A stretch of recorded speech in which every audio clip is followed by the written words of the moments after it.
வரவேணும் எனதரசே மனுவே இஸ்ரவேல் சிரசே வரவேணும் எனதரசே மனுவே இஸ்ரவேல் சிரசே அருணோதய ஒளிப்பிரகாச அசரீரி ஓரே சர்வேச அருணோதய ஒளிப்பிரகாச அசரீரி ஓரே சர்வேச வரவேணும் எனதரசே மனுவே இஸ்ரவேல் சிரசே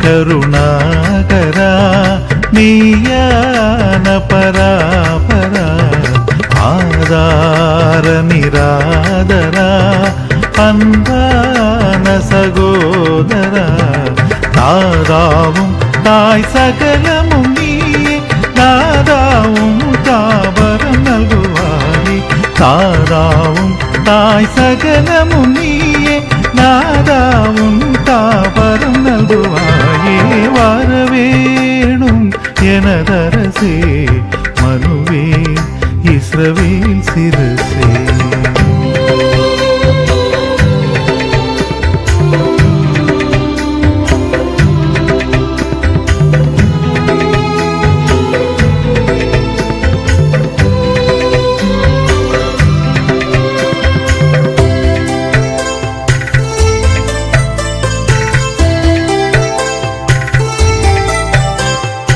அடியோர் பவமோசனா பரலோக சிம்மாசனா முடியாதருள் போசனா முதன்மாமறைவாசனா இடைய குடிலிடை தேவி எழுந்தாய் இமையவர் அடி தொழுமேன்மை நின்றாய் இடையர் குடிலிடை மேவி எழுந்தாய் இமையவர் அடி தொழுமேன்மை நின்றாய் வரவேணும் எனதரசே மனுவேல் இஸ்ரவேல் சிரசே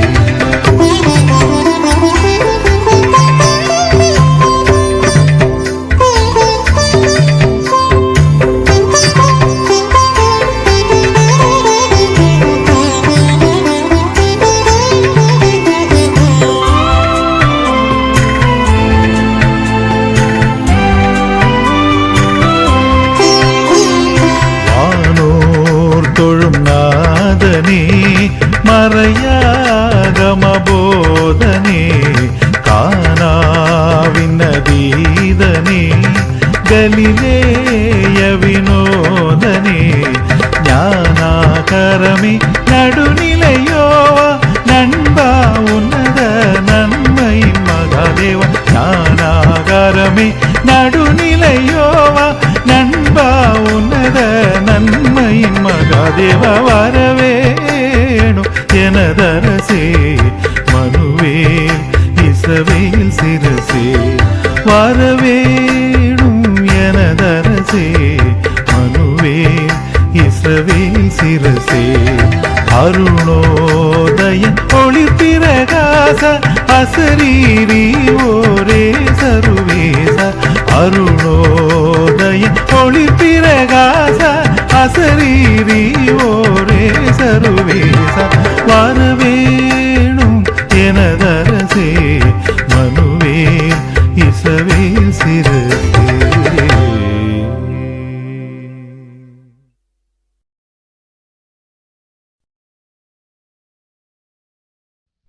கிறிஸ்துவுக்கு அன்பான திருச்சபை மக்களே, இயற்கையோடு இசைந்த இந்த இயற்கை சூழலிலான வழிபாட்டிலே இணையத்தின் வழியாக உங்களை காண்பதிலே நான் பெருமகிழ்ச்சி அடைகின்றேன். இணையத்தின் வழியாக இவ்வழிபாட்டில் உங்களை கலந்து கொள்ள உங்களை அன்போடு கூட வாழ்த்தி வரவேற்கின்றேன். தலைவணங்கி ஆண்டவர் நோக்கி மன்றாடுவோமாக. தாயை போல தந்தையை போல எங்களை அரவணைத்து காத்து வருகிற அன்பின் கடவுளே, இந்த இயற்கை சூழல் நிறைந்த இந்த பகுதியிலே வழிபாடு நடத்துவதை குறித்து நாங்கள் மகிழ்ச்சி அடைகின்றோம். ஆண்டவரே, நீர் இந்த இயற்கையெல்லாம் படைத்து எங்களை காப்பதற்காக நீர் அமைத்திருக்கிறீர். ஆண்டவரே, ஒவ்வொரு நாளும் இயற்கையில் புத்துணர்வு பெறுகிறது, புதுமை அடைகிறது. நாங்களும் இந்த உலகத்தில் வாழக்கூடிய நாங்களும் உமது தூய ஆவியானவராலே நாள்தோறும் புதுப்பிக்கப்பட, ஒரு புத்துயிர் பெற அனுக்கிரகம் தாரும் ஆண்டவரே. கடந்த நாட்களிலெல்லாம் எங்களுடைய திருச்சை மக்கள் ஒவ்வொருவரையும் நீர் காத்து வந்தீர். ஆண்டவரே, கரம் பிடித்து வழிநடத்தி வந்தீர். இதோ இந்த வழிபாட்டிலே அமர்ந்திருக்கிற எங்களுடைய இறை மக்களை உமது கருத்தில் அர்ப்பணிக்கிறேன். அவர்கள் ஒவ்வொருவரும் இந்த வழிபாட்டிலே கலந்து கொள்வது நிமித்தமாக ஒரு புதுமை அடைந்து, புத்துயிரை பெற்று, புதுப்பிக்கப்பட்டு, புதிய சாட்சிகளாக திகழ நீர் கிருபை பாராட்டும் ஆண்டவரே. நீர் எங்களுடைய திருச்சை மக்களுக்கு உணவு கொடுத்து, உயிர் மூச்சு கொடுத்து, வாழ்வு கொடுத்து வந்திருக்கிறீர். ஆண்டவரே, இந்த நாளை காண்பது என்பது உண்மையாலுமே நீர் எங்களுக்கு கொடுத்த, எங்கள் மீது பாராட்டின இரக்கம், கிருபைதான். உமது கிருபையினாலே நாங்கள் நிலை நிற்கிறோம். அதை உணர்ந்தவர்களாக இந்த வழிபாட்டில் முழு உள்ளத்தோடு உம்மை வழிபட எங்களை ஆற்றல் கொடுத்தும். இந்த வழிபாட்டின் வழியாக நாங்கள் புதுப்பிக்கப்பட்டு, புதிய அடையாளங்களோடு, புதிய நற்செயல்களோடு, புதிய வார்த்தைகளோடு, புதிய எண்ணங்களோடு எங்களுடைய வாழ்வை பயணிக்க நீர் கிருபை பாராட்டு. எங்களை தாழ்த்தி உமது கருத்தில் அர்ப்பணிக்கின்றோம்.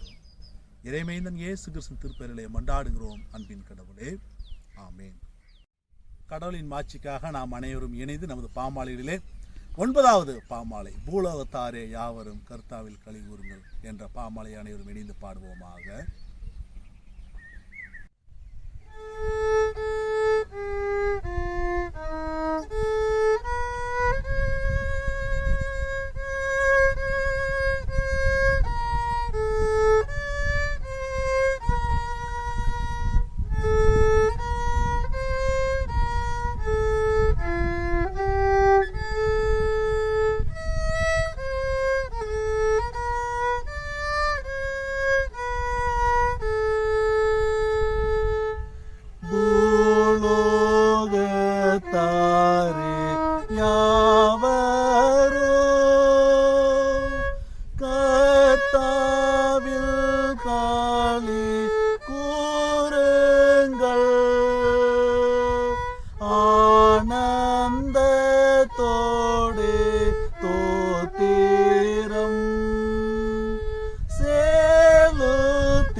நமது வழிபாட்டு முறைமைகளில் இரண்டாவது வழிபாட்டு முறைமையை அனைவரும் இணைந்து பின்பற்றுவோமாக. நாம் கடவுளை தொழுவோம். கடவுள் ஆவியாயிருக்கிறார். அவரை தொழுது கொள்கிறவர்கள் ஆவியோடும் உண்மையோடும் அவரை தொழுது கொள்ள வேண்டும். நம்முடைய பிதாவாகிய கடவுளாலும் கர்த்தராகிய இயேசு கிறிஸ்துவினாலும் உங்களுக்கு கிருபையும் சமாதானமும் உண்டாவதாக. இது கர்த்தர் உண்டு பண்ணினால் இதிலே களி கூர்ந்து மகிழ கடவோம். நமக்கு அருளப்பட்ட தூய ஆவியினால் கடவுளின் அன்பு நமது இருதயங்களில் ஊற்றப்பட்டிருக்கிறது. ஆண்டவரே, எங்கள் உதடுகளை திறந்தருளும், அப்பொழுது எங்கள் வாய் உம்முடைய புகழை அறிவிக்கும். பிதாவுக்கும் குமாரனுக்கும் பரிசுத்தாவிக்கும் மகிமை உண்டாவதாக. ஆதியிலும் எப்பொழுதும் எப்பொழுதும் சதா காலங்களிலும் மகிமை உண்டாவதாக. திரியேக கடவுளை போற்றுதல். சேனைகளின் கடவுளாகிய கர்த்தரே, நீர் பரிசுத்தர் பரிசுத்தர் பரிசுத்தர். வானமும் பூமியும் மகிமையால் நிறைந்திருக்கின்றன. உன்னதத்திலே ஓசன்னா. கர்த்தர் நாமத்தினாலே வந்தவரும் வருகிறவருமானவர் தோற்கடிக்கப்பட்டவர். உன்னதத்திலே ஓசன்னா. கடவுளே நீர் பரிசுத்தர், கடவுளே நீர் பரிசுத்தர். சர்வ வல்லவரே நீர் பரிசுத்தர், சர்வ வல்லவரே நீர் பரிசுத்தர். சாவாமை உடையவரே நீர் பரிசுத்தர், சாவாமை உடையவரே நீர் பரிசுத்தர். ஆண்டவரே, எங்களுக்காக சிலுவையில் அறையுண்ட எங்கள் மீட்பரே, எங்கள் மேல் கிருபையாயிரும். ஆண்டவரே, எங்களுக்காக சிலுவையில் அறையுண்ட எங்கள் மீட்பரே, எங்கள் மேல் கிருபையாயிரும். பரிசுத்தாவியாகிய ஆண்டவரே, எங்கள் மேல் கிருபையாயிரும். பரிசுத்தாவியாகிய ஆண்டவரே, எங்கள் மேல் கிருபையாயிரும். ஆண்டவரே, எங்கள் ஜெபங்களையும் எங்களை ஆராதனையும் ஏற்றுக்கொண்டு எங்கள் மேல் கிருபையாயிரும். ஆண்டவரே, எங்கள் மேல் மனதுருகி எங்கள் மேல் கிருபையாயிரும். பாவ அறிக்கை. நமக்கு பாவமில்லை என்போமானால் நம்மை நாமே வஞ்சிக்கிறவர்களாயிருப்போம். நமக்கு உண்மை இல்லை. நமது பாவங்களை நாம் அறிக்கையிட்டால் பாவங்களை நமக்கு மன்னித்து எவ்வித அணிந்தும் நீங்கள் நம்மை சுத்திகரிப்பதற்கு அவர் நம்பத்தக்கவரும் நீதியும் உள்ளவர். கடவுளுடைய அரசு அருகில் இருக்கிறது. மனம் திரும்பி நச்சதில் நம்பிக்கை வையுங்கள். நமது பலவீனங்களுக்காக பரிதபிக்க முடியாத பிரதான ஆசாரியர் நமக்கு இராமல் எல்லா விதத்திலும் நம்மை போல் சோதிக்கப்பட்டும் பாவமில்லாத பிரதான ஆசாரியரே நமக்கு இருக்கிறார். ஆகவே முழங்கால் படியிட்டு அமைதியாக நம்மை நாமே சோதித்து அறிவோமாக.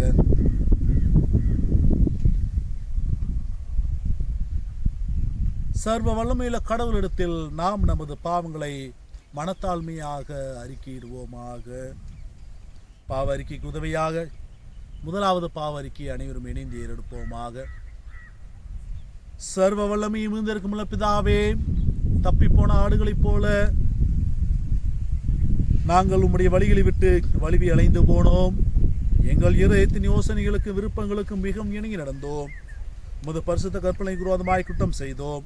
செய்யத்தக்க வழி செய்யாமல் செய்யத்தகாத வழி செய்து வந்தோம். எங்களுக்கு சுகமே இல்லை. ஆனாலும் ஆண்டவரே, எங்கள் ஆண்டவர் இயேசு கிறிஸ்து மூலமாய் மனிதருக்கு அருளி செய்த வாக்குத்தத்தின்படியே நிர்பாக்கியம் உள்ள குற்றவாளிகளாகிய எங்களுக்கு இறங்கும். தப்பிதங்களை அறிக்கையிடுகிற எங்கள் மேல் பொறுமையாயிரும். பாவத்தினும் துக்கப்படுகிற எங்களை சீர்படுத்தும். மிகவும் இரக்கமுள்ள பிதாவே, உம்முடைய பரிசுத்த நாமத்துக்கு மகிமை உண்டாகும்படி நாங்கள் இனி தேவ பக்தியும் நீதியும் தெளிந்த புத்தியும் உழவலால் இருந்து வர இயேசு கிறிஸ்துவினும் எங்களுக்கு கிருபை செய்தருளும். ஆமேன்.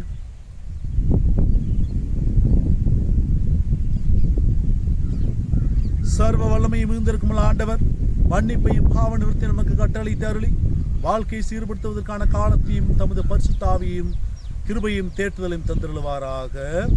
ஆமேன். ஆண்டவரை துதியுங்கள். ஆண்டவர் நாமம் துதிக்கப்படுவதாக. திருமறை பாடங்கள் படிக்க கேட்போம். நாம் வாசிக்கும்படியாக தெரிந்து கொள்ளப்பட்ட முதலாம் வேத பாடம் எசேக்கியேல் 37வது அதிகாரம் வசனம் 1 முதல் 14 முடிய. எசேக்கியேல் 37வது அதிகாரம் வசனம் 1 முதல் 14 முடிய. கர்த்தருடைய கை என் மேல் அமர்ந்து கர்த்தர் என்னை ஆவிக்குள்ளாக்கி வெளியே கொண்டு போய் எலும்புகள் நிறைந்த ஒரு பள்ளத்தாக்கின் நடுவில் நிறுத்தி என்னை அவைகளின் அருகே சுற்றி நடக்க பண்ணினார். இதோ பள்ளத்தாக்கின் வெட்ட வெளியிலே அந்த எலும்புகள் மகா திரளாய் கிடந்தது. அவைகள் மிகவும் உலர்ந்ததுமாயிருந்தது. அவர் என்னை நோக்கி, மனுபுத்திரனே, இந்த எலும்புகள் உயிரடையுமா என்று கேட்டார். அதற்கு நான், கர்த்தராகிய ஆண்டவரே, தேவரீர் அதை அறிவீர் என்றேன். அப்பொழுது அவர், நீ இந்த எலும்புகளை குறித்து தீர்க்க தரிசனம் உரைத்து அவைகளை பார்த்து சொல்ல வேண்டியது என்னவென்றால், உலர்ந்த எலும்புகளே, கர்த்தருடைய வார்த்தையை கேளுங்கள். கர்த்தராகிய ஆண்டவர் இந்த எலும்புகளை நோக்கி, இதோ நான் உங்களுக்குள் ஆவியை பிரவேசிக்க பண்ணுவேன், அப்பொழுது உயிரடைவீர்கள். நான் உங்கள் மேல் நரம்புகளை சேர்த்து உங்கள் மேல் மாம்சத்தை உண்டாக்கி உங்களை தோலினால் மூடி உங்களில் ஆவியை கட்டளையிடுவேன். அப்பொழுது நீங்கள் உயிரடைந்து நான் கர்த்தர் என்று அறிந்து கொள்வீர்கள் என்று உரைக்கிறார் என்று சொல் என்றார். எனக்கு கட்டளையிட்டபடியே நான் தீர்க்க தரிசனம் உரைத்தேன். நான் தீர்க்க தரிசனம் உரைக்கையில் ஒரு இரைச்சல் உண்டாயிற்று. இதோ அசைவுண்டாகி ஒவ்வொரு எலும்பும் தன் தன் எலும்போடே சேர்ந்து கொண்டது. நான் பார்த்து கொண்டிருக்கையில் இதோ அவைகள் மேல் நரம்புகளும் மாம்சமும் உண்டாயிற்று. மேற்புறம் எங்கும் தோலினால் மூடப்பட்டது, ஆனாலும் அவைகளில் ஆவி இல்லாதிருந்தது. அப்பொழுது அவர் என்னை பார்த்து, நீ ஆவியை நோக்கி தீர்க்க தரிசனம் உரை. மனுபுத்திரனே, நீ தீர்க்க தரிசனம் உரைத்து ஆவியை நோக்கி கர்த்தராகிய ஆண்டவர் உரைக்கிறது என்னவென்றால், ஆவியே, நீ காற்று திசையிலிருந்து வந்து கொலையுண்ட இவர்கள் உயிரடையும்படிக்கு இவர்கள் மேல் ஊது என்கிறார் என்று சொல் என்றார். எனக்கு கற்பிக்கப்பட்டபடி நான் தீர்க்க தரிசனம் உரைத்தேன். அப்பொழுது ஆவி அவர்களுக்குள் பிரவேசிக்க அவர்கள் உயிரடைந்து காலூன்றி மகா பெரிய சேனையாய் நின்றார்கள். அப்பொழுது அவர் என்னை நோக்கி, மனுபுத்திரனே, இந்த எலும்புகள் இஸ்ரவேல் வம்சத்தார் அனைவருமே. இதோ அவர்கள் எங்கள் எலும்புகள் உலர்ந்து போயிற்று, எங்கள் நம்பிக்கை அற்று போயிற்று, நாங்கள் அறுப்புண்டு போகிறோம் என்கிறார்கள். ஆகையால் நீ தீர்க்க தரிசனம் உரைத்து அவர்களோட சொல்ல வேண்டியது என்னவென்றால், கர்த்தராகிய ஆண்டவர் உரைக்கிறார், இதோ என் ஜனங்களே, நான் உங்கள் பிரேத குழிகளை திறந்து உங்களை உங்கள் பிரேத குழிகளிலிருந்து வெளிப்படவும் உங்களை இஸ்ரவேல் தேசத்துக்கு வரவும் பண்ணுவேன்.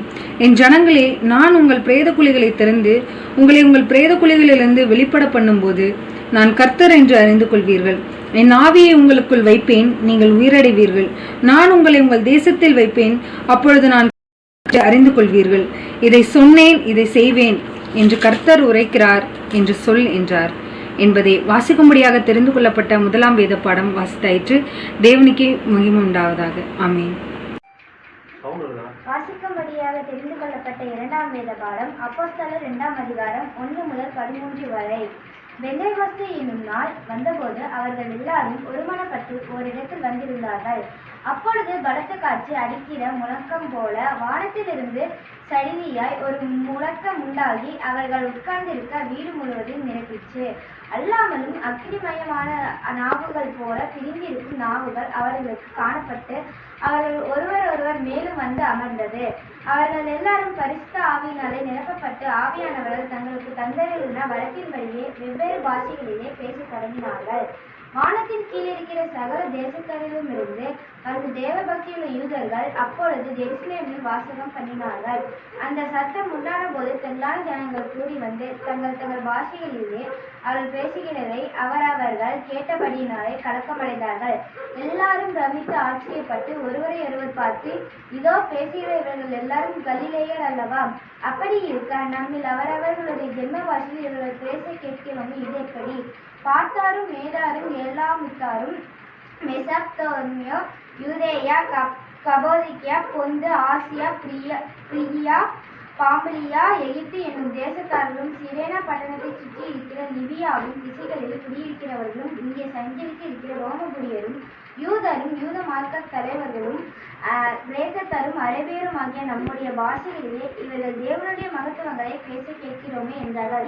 எல்லாரும் பிரமித்து சந்தேகப்பட்டு இது என்னமாய் முடிவோ ஒருவரோடொருவர் சொல்லிக் கொண்டார்கள். மற்றவர்களோ இவர்கள் மதுபானத்தினால் நிறைந்திருக்கிறார்கள் என்று பரியாசம் பண்ணினார்கள். ஆமென்.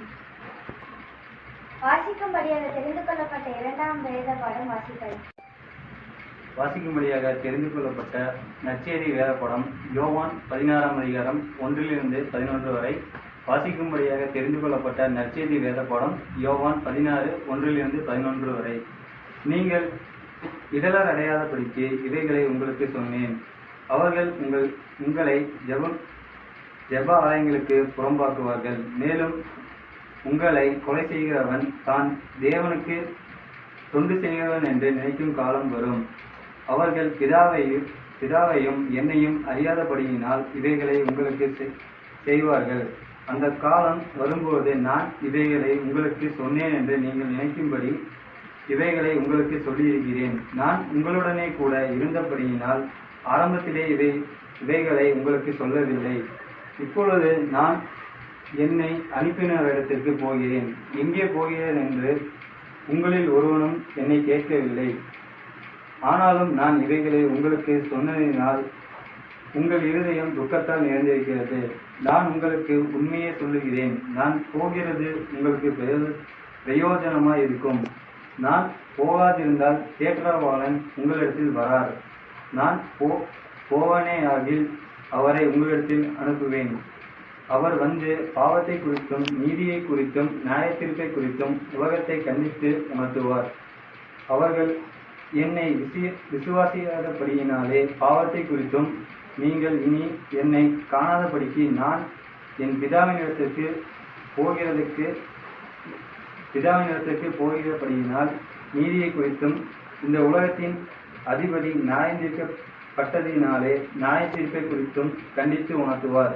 வாசிக்கும்படியாக தெரிந்து கொள்ளப்பட்ட நற்செய்தி வேதபாடம் வாசித்தாயிற்று. கிறிஸ்துவ முக்கியம் வாசிக்க வந்தார்கள்.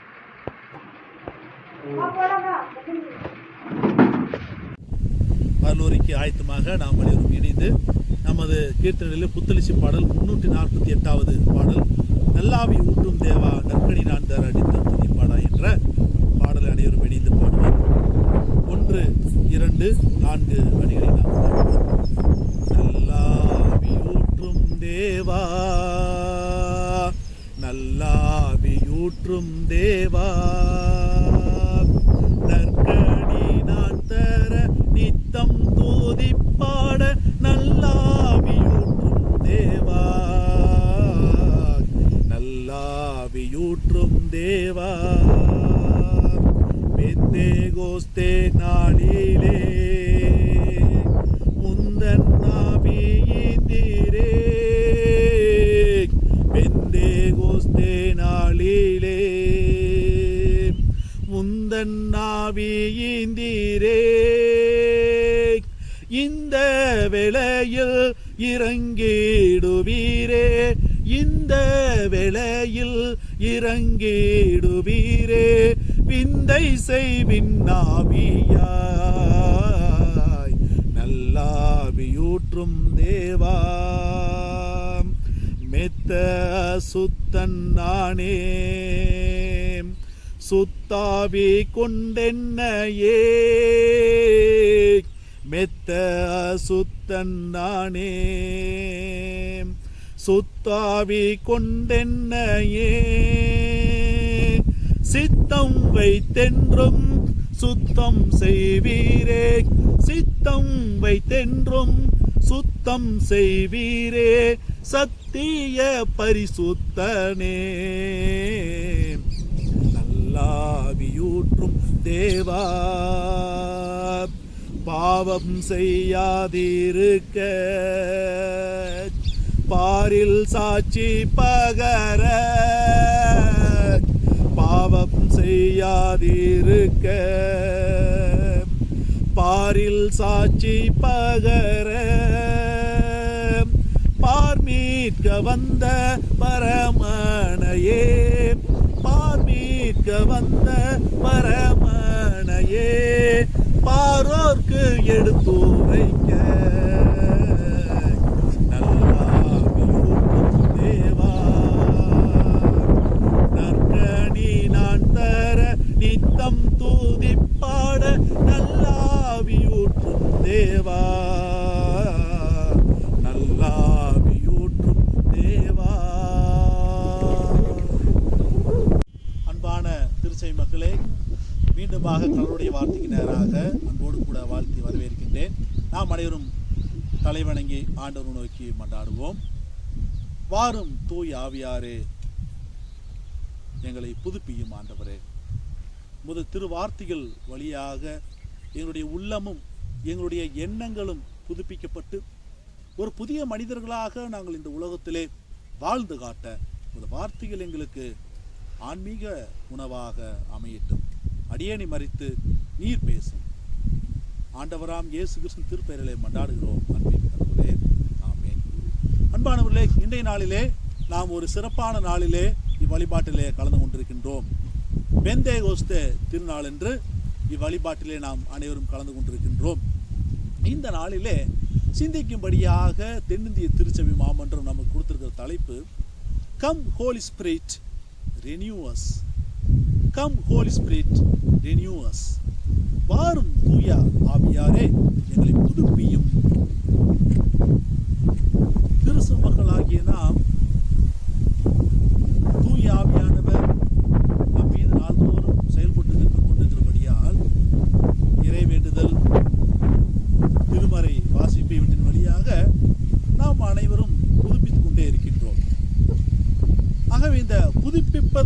என்பது கிறிஸ்தவ மக்களுடைய வாழ்விலே ஒரு இன்றியமையாத செயலாக இருக்கிறது.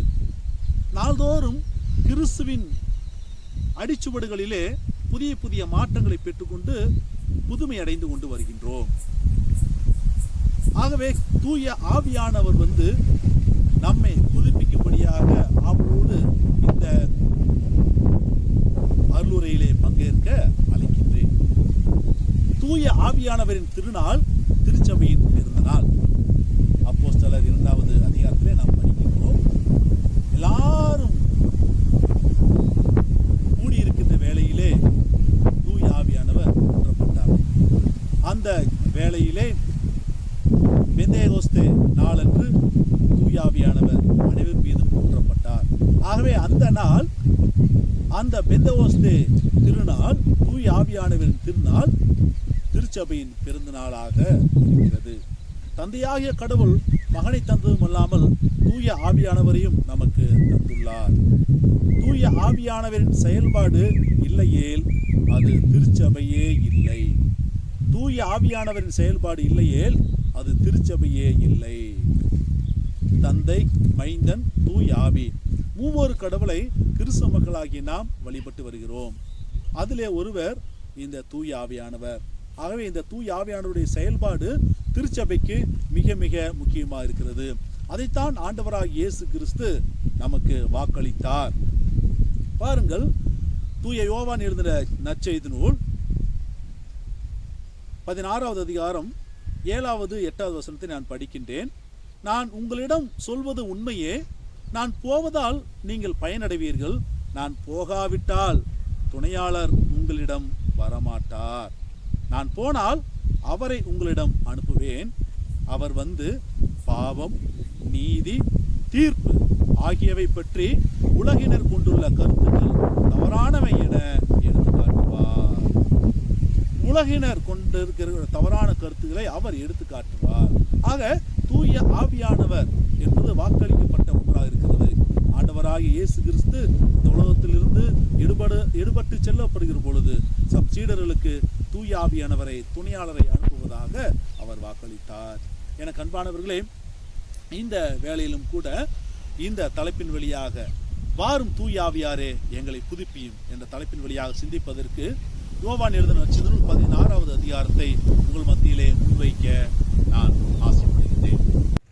யோவான் எழுதின நற்செய்தி நூல் 16வது அதிகாரம் 1வது வசனம். நீங்கள் நம்பிக்கை இழந்து விடாதிருக்க இவற்றையெல்லாம் உங்களிடம் சொன்னேன். ஆண்டவராகிய இயேசு கிறிஸ்து தம் சீடர்களோடு 40 நாள் அளவும் உயிர்த்தெழுந்த பின்பு திருக்காட்சி அளித்து உரையாடி பின்பு எடுத்துக்கொள்ளப்படுகிற பொழுது இந்த உரையாடலை வைக்கின்றார். நீங்கள் நம்பிக்கை இழந்து விடாதிருக்க இவற்றையெல்லாம் உங்களிடம் சொன்னேன். உங்களுடைய நம்பிக்கை இழந்துவிடக்கூடாது. இந்த வார்த்தை தூய யோவான் எழுதின இந்த திருமுகம் எழுதப்பட்ட இந்த காலகட்டத்திலே அநேக நம்பிக்கை இழந்து போன சூழல். இயேசு கிறிஸ்துவை கண்ணார கண்டவர்கள் இருந்தார்கள். இப்பொழுது அடுத்த தலைமுறை, காணாத தலைமுறை வருகிறது. அவர்கள் இயேசு கிறிஸ்துவின் மீது நம்பிக்கை இழந்த சூழல். இந்த வேளையிலே நீங்கள் நம்பிக்கை இழந்து விடாதிருக்க இவற்றையெல்லாம் உங்களுக்கு சொன்னேன் என்ற ஒரு ஆறுதலான வார்த்தையை இங்கே குறிப்பிடுகிறார். அடுத்ததாக, உங்களை தொழுகை கூடத்திலிருந்து விலக்கி வைப்பார்கள். எனக்கு அன்பானவர்களே, உங்களுக்கு துன்பம் வரும், துயரம் வரும். 2 வகையான துன்பத்தை இங்கே முன்வைக்கிறார் இயேசு கிறிஸ்து. உங்களை தொழுகை கூடத்திலிருந்து விலக்கி வைப்பார்கள், ஒரு துன்பம். இங்கே யூதர்களுக்கு தொழுகை கூடத்திலிருந்து விலக்கி வைப்பது என்பது ஒரு அவமானம். தொழுகை கூடத்திலிருந்து வெளியே அகற்றுவது என்பது ஒரு துன்புறுத்தலாக கருதப்பட்டது. ரபிமார்கள் சொல்வார்கள், தொழுகை கூடத்திலே வைக்காத எந்த இறைவேண்டலும் மதிப்பில்லாதது என்று அவர்கள் சொல்வார்கள். தொழுகை கூடத்திலே வைக்கப்படாத எந்த இறைவேண்டலுக்கும் பதில் கொடுக்கப்பட மாட்டாது, மதிப்பில்லாதது என்று அவர்கள் சொல்வார்கள். இங்கே தொழுகை கூடத்திலே சென்று ஏழை எளிய மக்கள் கடவுளை மன்றாடக்கூடிய வேலை. ஆகவே நீங்கள் என்னை பின்பற்ற நீங்கள், எனக்கென்று சாட்சியாக இருக்கக்கூடிய நீங்கள் தொழுகை கூடத்திலிருந்து வெளியே அகற்றப்படுவீர்கள். இவ்வாறாக மெத்த படித்தவர்களுக்கு அல்லது சமுதாயத்தில் உயர்ந்தவர்களுக்கு மனிதர்களுடைய உறவு தேவையில்லை என்று நினைப்பார்கள். தங்களுடைய குறிக்கோளை முன்வைத்து பயணித்துக் கொண்டிருப்பார்கள். ஆனால் ஏழை எளிய மக்கள், சாதாரண மக்கள் மக்களுடைய உறவுகளை நாடி செல்வார்கள். அதே போலத்தான் சீடர்களும் சாதாரண எளிமையான மக்கள். அவர்களுக்கு தொழுகைக்கூடம் சென்று மக்களோடு மக்களாக வாழ்வது, மக்களோடு உறவு கொள்வது என்பது மிகவும் முக்கியமான ஒன்றாக இருக்கும்.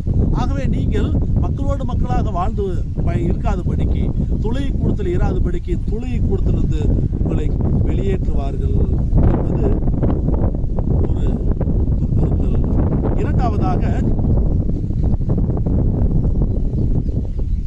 உங்களை கொல்லுவோர் கடவுளுக்கு திருப்பணி செய்வதாக எண்ணும் காலம் வரும். People would think they were rendering a service to God என்று ஆங்கிலத்தில் இருக்கிறது. பாருங்கள், இந்த சர்வீஸ் என்கிற வார்த்தைக்கு கிரேக்க வார்த்தை லெட்டாரியே என்கிற வார்த்தை பயன்படுத்தப்படுகிறது. இந்த லெட்டாரியே என்றால் சர்வீஸ். சர்வீஸ் என்றால் நம் திருச்சபையிலே வழிபாடு நடத்துவோம் அல்லவா, அந்த சர்வீஸை குறிப்பது. சர்வீஸ் போலியா, கால் 7:30 மணி சர்வீஸ் நடக்குமே என்று சொல்லுவோம் இல்லையா, அதே போல கடவுளுக்கு தூயகத்திலே பணியாற்றக்கூடிய அந்த சர்வீஸை குறிக்கின்ற வார்த்தை. ஆகவே உங்களை கொல்லுகிறவர்கள் நான் கடவுளுக்கு ஊழியம் செய்கிறேன், கடவுளுக்கு திருப்பணி செய்கிறேன் என்று நம்பக்கூடிய காலம் வருகிறது என்று இயேசு கிறிஸ்து சொல்லுகின்றார். இவ்வாறுதான் அப்போஸ்தலர் 26வது அதிகாரம் 9 முதல் 11 வரை இருக்கக்கூடிய வசனங்களை நாம் படித்தோம் என்றால், நானும் கூட நாசரேத் இயேசுவுக்கு எதிராக பல செய்கைகளை செய்ய வேண்டும் என நினைத்துக் கொண்டிருந்தேன். இதைத்தான் நான் எருசலேமில் செய்தேன். இறை மக்கள் பலரை சிறையில் அடக்க தலைமை குருக்களிடம் அதிகாரம் பெற்றேன். அவர்களுக்கு மரண தண்டனை கொடுக்க நானும் என் இசைவை தெரிவித்தேன் என்று பவுல் குறிப்பிடுகிறார். பாருங்கள், இங்கே இயேசுவுக்கு எதிராக பல செய்கைகளை செய்ய வேண்டும் என நினைத்துக் கொண்டிருந்தார். இறை மக்கள் பலரை சிறையில் அடைக்க தலைமை குருக்களிடம் அதிகாரம் பெற்றேன் என்று பவுல் சொல்லுகிறார். ஆகவே இவ்வாறு செய்வது, உங்களை துன்புறுத்துவது, உங்களை தொழுகை கொடுத்து வெளியேற்றுவதும், உங்களை கொலை செய்வதும் கடவுளுக்கு ஊழியம் செய்வதாக என்று அவர்கள் நம்பிக்கொண்டிருப்பார்கள். இப்படிப்பட்ட காலம் வருகிறது. ஏன் இவ்வாறு செய்வார்கள்? தந்தையும் என்னையும் அவர்கள் அறியாமல் இருப்பதால் தான் இவ்வாறு செய்வார்கள். அவர்களுக்கு நம்பிக்கை கடவுள் மீது அல்ல, தன்னை முன்னிலைப்படுத்த வேண்டும், தன்னுடைய பதவியின் மீது, தம்முடைய செல்வத்தின் மீது, தன்னுடைய புகழை பாடுவதற்கு இப்படிப்பட்ட காரியங்களில் நம்பிக்கை வைத்தவர்களாக இருப்பார்கள். தந்தையின் மீது நம்பிக்கை இல்லை, இயேசு கிறிஸ்து காட்டின கடவுள் மீது அவர்களுக்கு கொஞ்சம் கூட நம்பிக்கை இல்லை. ஆகவேதான் உங்களை தொழுகை கூடத்திலிருந்து வெளியேற்றுவார்கள். ஆகவேதான் உங்களை துன்புறுத்துவார்கள். உங்களை கொலை செய்வது, உங்களை கொல்லுவோர் கடவுளுக்கு திருப்பணி செய்வதாக எண்ணும் காலமும் வருகிறது. எல்லாம் ஏன் சொல்கிறேன் என்றால், நீங்கள் நம்பிக்கை எழுதக்கூடாது என்பதற்காக சொல்கிறேன். இதை நினைப்பார்கள். இந்த சூழலிலே தான் தூய ஆவியாரை குறித்து அவர் அறிமுகப்படுத்துகிறார். தொடக்கத்திலே நான் இவற்றை உங்களிடம் சொல்லவில்லை, ஏனெனில் நான் உங்களோடு இருந்தேன். இப்போது என்னை அனுப்பியருடன் போகிறேன். ஆனால் உங்கள் எவரும் நீர் எங்கே போகிறீர் என்று என்னிடம் கேட்காமலேயே நான் சொன்னவற்றை குறித்து துயரத்தில் மூழ்கி இருக்கிறீர்கள். நான் போகிறேன் என்று சொன்ன உடனே உங்களுக்கு கவலை வந்து விட்டது, உங்களுக்கு அச்சம் வந்து விட்டது, உங்களுக்கு துன்பத்தில் இருப்பதை போல முகவாடலாக இருக்கிறீர்கள். சரி, நான் போகிறேன் என்று சொன்னேன் அல்லவா, எங்கே போகிறீர், எதற்காக போகிறீர், ஏன் போகிறீர் என்று யாராவது கேள்வி கேட்டீர்களா? இதை நீங்கள் கேட்டிருந்தால் நீங்கள் துன்பப்பட்டிருக்க மாட்டீர்கள். நான் போகிறேன், எதற்காக போகிறேன், உங்களுக்கு என்று ஒரு துணையாளரை அனுப்ப போகிறேன் என்று சொன்னால் நீங்கள் கவலைப்பட மாட்டீர்கள், நீங்கள் அச்சம் கொள்ள மாட்டீர்கள். ஆகவே நான் சொன்னால் எதற்காக ஏன் புரிந்து கொள்ளுங்கள். புரியாமல் நீங்கள் அரைகுறையாக நீங்கள் இருக்கிற பொழுது அச்சம் வரும், கவலை வரும், சந்தேகம் வரும், துன்பம் வரும், துயரம் வரும். முழுமையாக நீங்கள் அறிந்து கொள்ளுங்கள். நான் எதற்காக போகிறேன் என்று நீங்கள் ஒருவரும் என்னிடம் கேட்காமலேயே போகிறார், நம்மை விட்டு போய்விடுவாரோ, இவர் போய்விட்டால் நமக்கு என்ன ஆதாரம் இருக்கிறது என்ற அச்சத்திலேயே இருக்கிறீர்கள். நான் போனா என்ன நடக்கும், அதை யாராவது சிந்திச்சீங்களா? நான் போனா என்ன நடக்கும்? நான் உங்களிடம் சொல்வது உண்மையே. நான் போவதால் நீங்கள் பயனடைவீர்கள். நான் போகாவிட்டால் துணையாளர் உங்களிடம் வரமாயே மாட்டார். நான் போகணும். நான் போனால் நீங்கள் பயனடைவீர்கள். அடுத்ததாக போகாவிட்டால் துணையாளர் வரமாட்டார். நான் போக வேண்டும். இந்த சூழலிலே தூயாவியானவர் இயேசு கிறிஸ்து அறிவுறுத்தார். என்னவென்று அறிவுறுத்தார் என்று நாம் சற்று அமர்ந்து அடுத்ததாக நீதி நியாய தீர்ப்பு குறித்து அவர் கிறிஸ்துவுக்கு நீதி வழங்க மறுத்துவிட்டனர். மத்தேயு 27வது அதிகாரம் 54வது வசனத்திலே நூற்று தலைவர் பிரியாக சொல்லுவார், உண்மையாகவே இவர் இறைமகன் என்று. உண்மையாக இறைமகனுக்கு அவர் தவறான தீர்ப்பு வழங்கிவிட்டனர், தவறான நீதி வழங்கிவிட்டனர். ஆகவே எது நீதி, எது சரியான தீர்ப்பு என்று அவர் நமக்கு விளக்குவார். இவ்வாறாக நாம் புதுப்பிக்கப்படுவோம். அடுத்ததாக எசேக்கியேல் 37வது அதிகாரத்திலே புதிய ஆவியை கொடுப்பேன், என் ஆவியை உங்கள் மீது பொழிவேன், நீங்களும் உயிர் பெறுவீர்கள், நானும் உங்களை உங்கள் சொந்த நாட்டில் குடியமர்த்துவேன். பாருங்கள், நீங்களும் உயிர் பெறுவீர்கள். பாருங்கள் 37வது அதிகாரத்திலே, எசேக்கியேல் 37வது அதிகாரத்திலே கடவுள் எசேக்கியேல் அவர்களை ஒரு பள்ளத்தாக்கின் அடியிலே மிக பல எலும்புகள் கிடைக்கின்ற அந்த இடத்திற்கு அழைத்து செல்கின்றார். அங்கே எலும்புகள் உலர்ந்து காய்ந்து அந்த உடல் எலும்புகள் எல்லாம் பிரிந்து பிரிந்து கிடந்தது. அப்பொழுது மானிடா சொல், இந்த எலும்புகள் உயிரடையுமா சொல் என்று கேட்டார். எவ்வாறு என்று கேட்டேன். உலர்ந்த எலும்புகளே ஆண்டவரின் வாக்கை கேளுங்கள் என்று சொல், அது உயிரடையும் என்றார். என் அன்பானவர்களே, அந்த இஸ்ரேல் மக்களுடைய நிலை அப்படித்தான் இருந்தது. உலர்ந்த எலும்புகளைப் போல, எலும்புகள் எல்லாம் கை எலும்புகள், கால் எலும்புகள், இடுப்பு எலும்புலாம் பிரிந்து பிரிந்து கிடந்ததை போல இஸ்ரேல் மக்கள் பிரிந்து கிடந்தார்கள். உயிரற்ற நிலையில் இருந்தார்கள். உலர்ந்து போன காய்ந்து போன எலும்புகளைப் போல இருந்தார்கள். பள்ளத்தாக்கிலே கேட்பார் என்று கிடைக்கின்ற அந்த உலர்ந்த எலும்புகளைப் போல இஸ்ரேல் மக்கள் இருந்தார்கள். இப்பொழுது உயிர் பெறப் போகிறார்கள். என் மக்கள் நான் கொடுக்கும் ஆவியினாலே அவர்கள் உயிர் பெறப் போகிறார்கள். இன்றைக்கு நம்முடைய வாழ்விலே ஒரு புத்துயிரின்றி உலர்ந்த எலும்புகளைப் போல நாம் இருக்கலாம். கவலையின்றி இழப்புகள், நம்முடைய உறவினர்கள் இந்த கொரோனா வைரஸ் பாதிப்பினாலே பெரிய இழப்புகளினாலே நாம் இருக்கலாம். உலர்ந்த எலும்புகளைப் போல நாம் இருக்கலாம். ஆண்டவருடைய ஆவி நம் மீது ஊற்றப்படுகிற பொழுது நாம் உயிரடைவோம், பலனடைவோம், புதிய ஆற்றலை தருவார், உயிர் மூச்சை கொடுக்கின்றார். உயிர் தெளிந்த உயிரோடு இருக்கிற மக்களைப் போல நாம் செயலாற்றுவோம். இது வரைக்கும் நம்முடைய கவலை, கண்ணீர், வேதனை, இல்லாமை எல்லாம் நம்மை செத்தவர்களைப் போல ஆக்கி இருக்கலாம். ஆண்டவருடைய ஆவி நம் மீது இருக்கிற பொழுது நாம் புதுப்பிக்கப்படுவோம், புதுமை அடைவோம். துணையாளர் வருவார், தேற்றவாளர் தூயாவியானவர் வருவார். அவருடைய பணி என்னென்ன?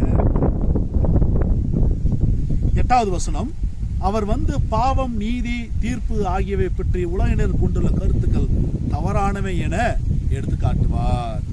இதுவரைக்கும் நீங்கள் கொண்டிருக்கின்ற கருத்து, பாவத்தை குறித்து, நீதியை குறித்து, நியாய தீர்ப்பு குறித்து நீங்கள் கொண்டிருக்கிறது என்ன?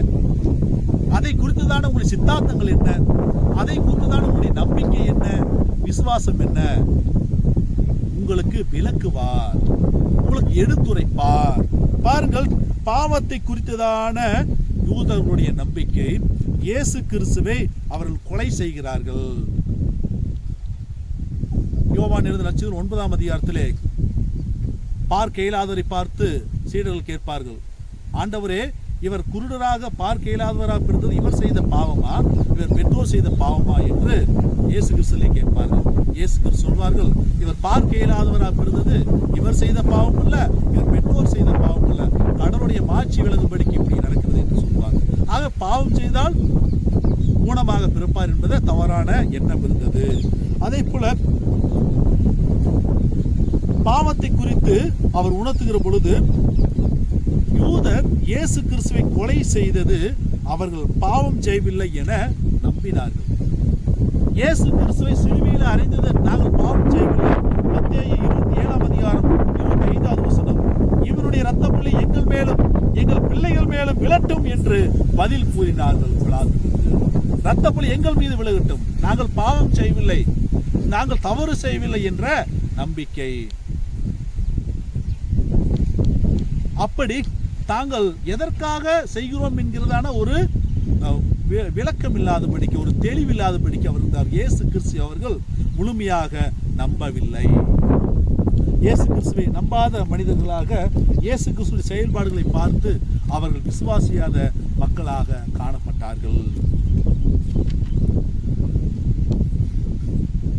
பாருங்கள், இங்கே சிலுவை பற்றி பேதுரு அருளுரையாற்றின போது அவர்கள் உள்ளம் கொழுந்து விட்டு எரிந்தது. இயேசு கிறிஸ்து சிலுவையில் அறையப்பட்டதை குறித்து ஏளனமாக பேசின யூதர்கள் இன்றைக்கு பேதுருடைய அருளை கேட்கிறார்கள். அப்போஸ்தலர் 2 அதிகாரம் 37வது வசனம். தூய ஆவியானவருடைய துணை கொண்டு அவர் போதிக்கின்றார். அவர் அநேகருக்கு தூய ஆவியானவருடைய துணை கொண்டு நற்செய்தியை அறிவிக்கின்றார். அப்பொழுது யூதர்களும் கேட்டுக்கொண்டிருந்தார்கள். அப்பொழுதுதான் தூய ஆவியானவர் வந்து அவரிடத்தில் கிரியை செய்கிற பொழுதுதான் அவருடைய உள்ளம் கொழுந்து விட்டு எரிந்தது. ஐயோ, நாங்கள் தவறு செய்து விட்டோம், ஐயோ, நாங்கள் பாவம் செய்து விட்டோம் என்று அவருடைய உள்ளம் பற்றி எரிந்து கொண்டிருந்தது. தூய ஆவியானவர் வந்து, நீங்கள் செய்தது குற்றம், நீங்கள் செய்தது பாவம், இயேசு கிறிஸ்துவை சிலுவையில் இருந்தது, அவர் செய்த அவர் மீது நீங்கள் சாடின குற்றம் அது பொய்யானது என்று தூய ஆவியானவர் உரைத்தார். இவ்வாறாக இந்திய நாட்டிலே ஒரு மிஷனரி அவர்கள் ஒரு முறை ஒரு படத்தை அவர்கள் போட்டார்களாம். அதிலே சிலுவை காட்சி தோன்றினது. சிலுவையில் அறையப்பட்ட இயேசு கிறிஸ்துவை எல்லா மக்களும் பார்த்து கொண்டிருக்கிறார்கள்.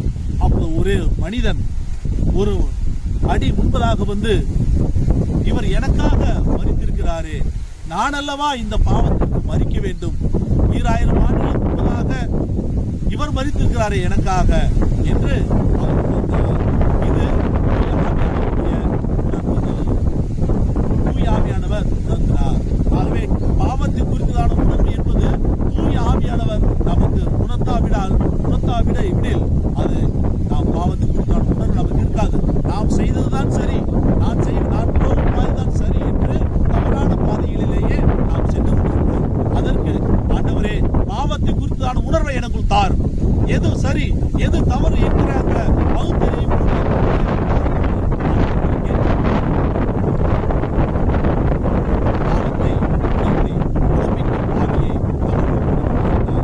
புதிய மாற்றத்தை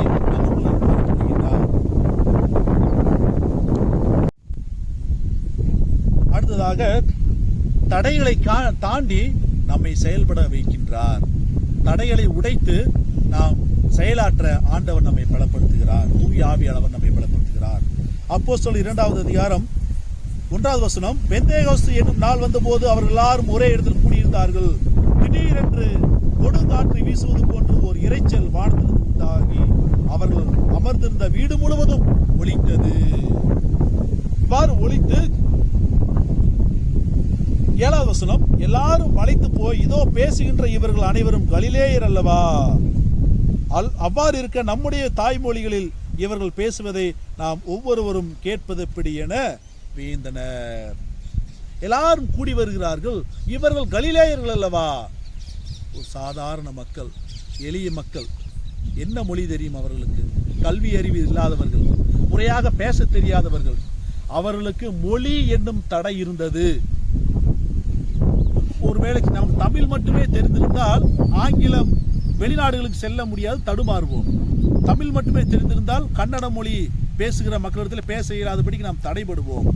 கேரள மொழி தெரியவில்லை என்றால் கேரள மொழி பேச முடியாதபடிக்கு நம்முடைய கருத்துக்கள் வெளியே செல்ல முடியாதபடிக்கு தடைபடும்.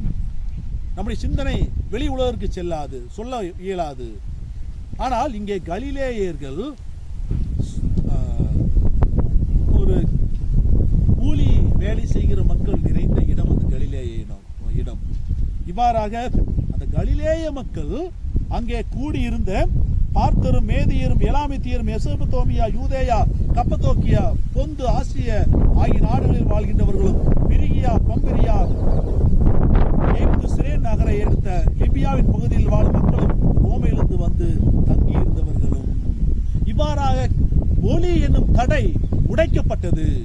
பெந்தேகோஸ்து திருநாளிலே தூய ஆவியானவர் ஊற்றப்பட்ட பொழுது அவர் பல்வேறு மொழிகளை புரிகின்ற மொழி, அதுதான் பல பாஷை பேசக்கூடிய வரம். அங்கே இருந்த மக்கள் அனைவரும் புரிந்து கொள்ளும்படியாக இவர்கள் பேசினார்கள். தூய் ஆவியானவர் இதுவரைக்கும் இந்த சுற்று வட்டாரத்துக்குள் இருந்த அவருடைய நற்செய்தி உலகமெங்கிலும் பரவினது. அதுதான் புதுப்பித்தல். ஒரு புதுமையை ஆண்டவர் அங்கே கொடுத்தார். தூய் ஆவியானவர் வருகின்ற நாளிலே ஒரு புதுமை அங்கே கொடுக்கப்பட்டது.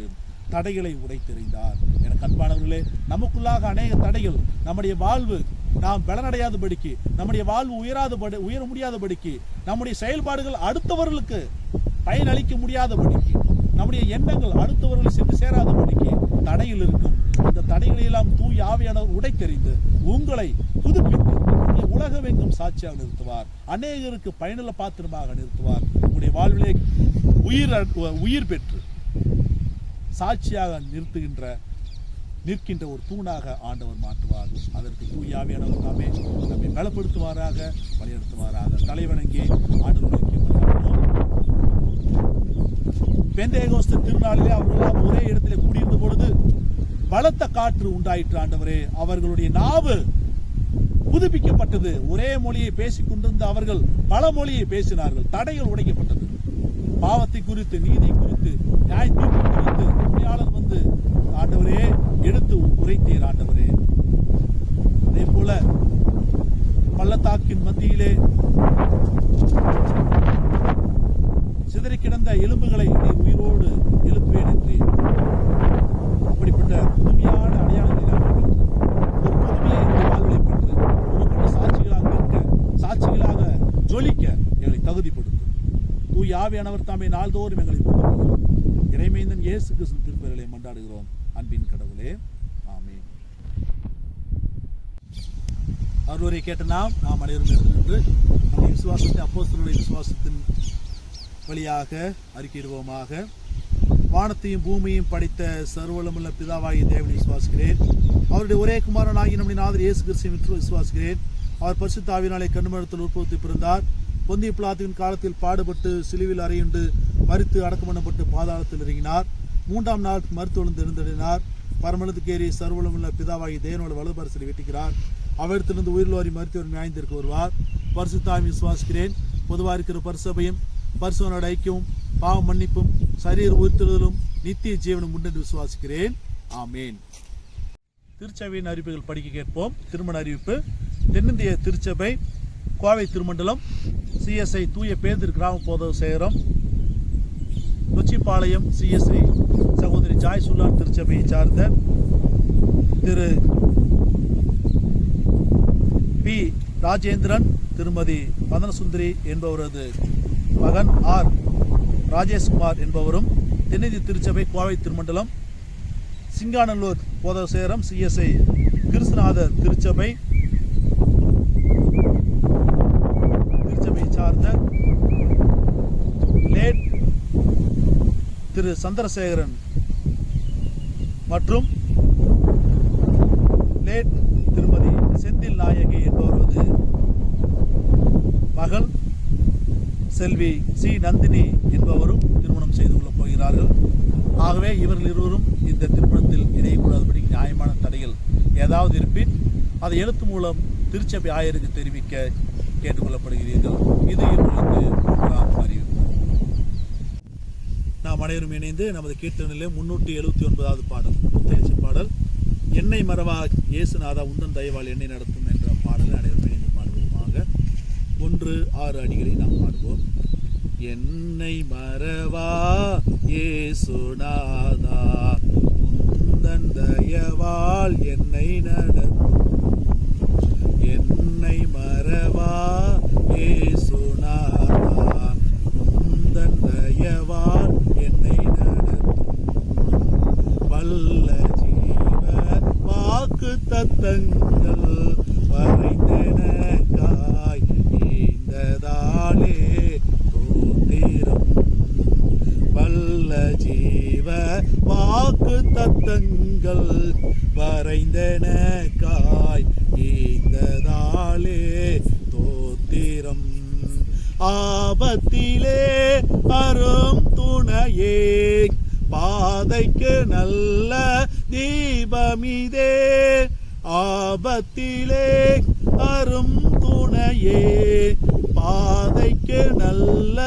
தீபமிதே என்னை மறவா இயேசுநாதா உந்தன் தயவால் என்னை நடத்தும் என்னை மூற்றும் ஒப்புவித்தேனே ஏற்று என்றும் நடத்துவீரே தோத்திரம் என்னை மூற்றும் ஒப்புவித்தேனே ஏற்று என்றும் நடத்துவீரே தோத்திரம் எப்படியும் வருகையிலே ஏழை என்னை சேர்த்திடுமே எப்படியும் வருகையிலே ஏழை என்னை சேர்த்திடுமே என்னை மறவா இயேசுநாதா உந்தன் தயவால் என்னை நடத்தும். இறைவேண்டுதல் செய்வோம். கர்த்தர் இருப்பாராக, அவரும் தாவியோடும் இருப்பாராக. கர்த்தாவே எங்களுக்கு இறங்கும், கிறிஸ்துவே எங்களுக்கு இறங்கும், கர்த்தாவே எங்களுக்கு இறங்கும். பரமண்டல இருக்கிற எங்கள் பிதாவே, உம்முடைய நாமம் பரிசுப்படுவதாக, உம்முடைய ராஜ்யம் வருவதாக, உம்முடைய சித்தம் பரமண்டத்திலே செய்யப்படுகிறது போல பூமியிலே செய்யப்படுவதாக. அன்றுள்ள எங்கள் அப்பத்தை எங்களுக்கு இன்று தாரும். எங்களுக்கு உராதமாய் குற்றம் செய்கிறவர்களுக்கு நான் மன்னிக்கிறது போல எங்கள் குற்றங்களை எங்களுக்கு மன்னியும். எங்களை சோதனைகள் பிரவேசிக்க பண்ணாமல் தீமிருந்து எங்களை ரட்சித்துக் கொள்ளும். ராஜ்யம் வல்லமையும் மகிமையும் என்றென்றைக்கும் உம்முடையவைகளே. ஆமேன். சமாதானத்திற்காக ஆண்டவர் நோக்கி மன்றாடுவோமாக. சமாதானத்துக்கானரும் ஏக சிந்தையும் விரும்புமாய கடவுளே, உம்மை அறிவதே நித்திய ஜீவன், உம்மை சேவிப்பதே மெய்சுயாதேனம். கடவுளை தஞ்சமாக கொண்டிருக்கிற உமது அடியாராகி நாங்கள் எந்த விரோதிகளுடைய வல்லமைக்கும் பயப்படாதிருக்கும்படியாக எங்கள் எதிரிகள் செய்கிற எல்லா பிரயத்தில் நின்று என் ஆண்டவர் இயேசு கிறிஸ்து நல்லமையினால் எங்களை காப்பாற்றியருளும். ஆமேன். ஆண்டவருடைய அருளுக்காக மன்றாடுவோம். எல்லா அதிகாரமும் வல்லமையும் உடைய ஆண்டவரே, நீர் தாமே எல்லா நன்மைகளுக்கும் காரணர். உமது திருநாமத்தை எங்கள் அன்பை எங்கள் நெஞ்சில் பொருத்தி மெய் கடவுள் பக்தி எங்களுக்குள்ளே வளர பண்ணி சகல நன்மையிலும் எங்களை ஆதரித்து உமது மிகுந்த இறுக்கத்தினாலே இவைகளில் எங்களை நிலைநிறுத்த வேண்டும் என்று எங்கள் ஆண்டவர் இயேசு கிறிஸ்து மூலமாய் வேண்டிக் கொள்கிறோம். ஆமேன். தொடர்ந்து இறைவேண்டுதல் செய்வோமாக. இத்தருணத்தில் உணவுப்பட்டு உண்மை நோக்கி எல்லா பொதுவான விண்ணப்பங்களை செய்ய எங்களுக்கு கிருபை அளித்த சர்வ வல்லமையுள்ள கடவுளே, 2 பேராவது 3 பேராவது என் நாமத்தினாலே கூடி வரும் பொழுது அவர்கள் கேட்கிறவர்களை அருளை செய்வேன் என்று வாக்களித்திருக்கிறீரே. கர்த்தாவே, உமது அடியாராகிய எங்களுக்கு வேண்டிய நன்மைகள் உண்டாக எங்கள் விருப்பங்களை வேண்டுதலையும் இப்பொழுது நிறைவேற்றி இம்மையிலே உம்முடைய சத்தியத்தை அறிகிற அறிவியும் மறுமையிலே நித்திய ஜீவனையும் எங்களுக்கு கட்டளையிட்டு தர வேண்டும் என்று கொண்டாடுகிறோம். சிறப்பாக ஆண்டவரே, இந்த கொரோனா வைரஸினாலே பாதிக்கப்பட்ட எங்களுடைய திருச்சை மக்களுக்காக மன்றாடுகிறோம். அவர்களை அந்த வைரஸின் பிடியிலிருந்து விடுதலையாக்கும், வைரஸின் பிடியிலிருந்து காப்பாற்றும். ஆண்டவரே, பலனை தாரும், உடலில் நோய் எதிர்ப்பு சக்தி உண்டாக்கும். நீர் புதுப்பியும் ஆண்டவரே, புது பலனை அடைந்து உமக்கென்று சாட்சியாக திகழ நீர் கிருபை பாராட்டும் ஆண்டவரே. கடவுள் தாமே கொரோனா வைரஸ் பாதை நிமித்தமாக நேற்றைய தினத்திலே ஆண்டவரே இந்த மண்ணுலகை வாழ்வை விட்டு பிரிந்து ஆண்டவர் உம்மண்டை வந்திருக்கிறதான திரு பாஸ்கரன் ஐயாவுக்காக மன்றாடுகிறேன். அவருடைய ஆன்மா ஆண்டவரே உம்மோடு இளைப்பாறுதல் என்று நாங்கள் நிச்சயம் நம்புகிறோம். கடவுளே, பிரிந்து வாடுகின்ற துணைவியாருக்காக 2 மகன்களுக்காக மன்றாடுகிறேன், உறவினர்களுக்காக மன்றாடுகிறேன். ஆண்டவரே, அந்த குடும்பத்தாரின் நீரே ஆறுதல் படுத்தும். நான் உங்களை திக்கட்டவர்களாக விடேன் என்று வாக்குறுத்த ஆண்டவர் அந்த குடும்பத்தாரை திக்கட்டவர்களாக விடாதபடிக்கு ஆண்டவர் காத்துக்கொள்வீராக. குடும்பத்திற்கு மெய்யான சமாதானத்தை தந்து நீர் சொல்லில் அடங்காத வார்த்தைகளினாலே நீர் ஆறுதல் படுத்துவீராக. இறைமைந்தன் இயேசு கிறிஸ்து திருப்பெயரிலே மன்றாடுகிறோம் அன்பின் கடவுளே. ஆமேன். இறையாசையை பெற்றுக்கொள்வோமாக. தாய் தந்தையாம் கடவுளுடைய அன்பு, மைந்தராம் இயேசு கிறிஸ்துவின் அருளும், முந்தினராய தூயாவினர் கூற்றுவோம் உங்கள் அனைவரோடும் என்றும் நின்று நிலவுவதாக. அன்பானவர்களே, இந்த காலகட்டம் மிகவும் கொடூரமான காலகட்டமாக இருக்கிறது. திருச்சை மக்கள், நீங்கள் கவனமாக இல்லத்திலே பாதுகாப்பாக இருக்கும்படியாக கேட்டுக்கொள்ளப்படுகிறீர்கள். ஏனென்றால் இந்த கொரோனா வைரஸ் மிகவும் கொடியதாக இருக்கிறது. ஆகவே இல்லத்திலே இந்த ஊரடங்கு காலத்திலே நீங்கள் பாதுகாப்பாக இருந்து கடவுளுக்கு மாட்சியாக செயல்பட கேட்டுக்கொள்ளப்படுகிறீர்கள்.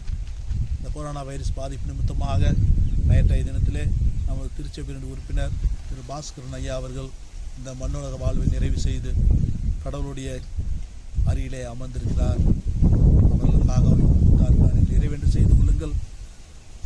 அது மட்டுமல்லாது இந்த வைரஸினால் பாதிக்கப்பட்ட நம்முடைய திருச்சபை குடும்பத்தாருக்காக நாம் அனைவரும் இறைவேண்டலிலே நாம் ஏறெடுக்க கடமைப்பட்டவர்களாக இருக்கின்றோம். அது நம்முடைய கடமை.